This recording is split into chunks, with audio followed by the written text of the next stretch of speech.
রাতের খাবারের জন্য রান্না করতে চলে আসলাম। আজকে রান্না করব ইলিশ মাছ ভাপা। এই ভাপাটা করব সরিষা পোস্ত বাটা মশলা দিয়ে ইলিশ ভাপা করব। সরিষা পোস্ত জিরা ধনিয়া এখন আমি বাইটা নিব। মশলাটা বাটা হয়ে গেছে, উঠাই নিলাম।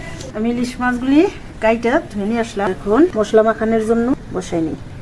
লবণ আদা রসুন বাটা, এখন দিয়ে দিব সরিষা পোস্ত শুকনা মরিচ বাটা জিরা ধনিয়া দিয়ে দিই, পেঁয়াজ দিয়ে দিলাম, কাঁচা মরিচ সরিষার তেল। এখন আমি মাছের সাথে মশলা ভালো করে মাখাই নিব। চুলার জালটা ধরাই নিলাম, পানি দিয়ে বসাই দিলাম। পানিটা গরম হইলে মাছের বাটিটা বসাই দিই। মাছগুলি বাটিতে সাজাই দিই। বিসমিল্লাহ।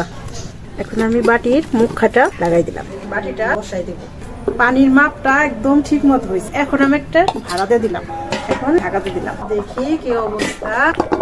এখন মোটামুটি 10 মিনিট এভাবে থাকবে, তারপরে মুখাটা খোলাবো। দারুণ হয়েছে।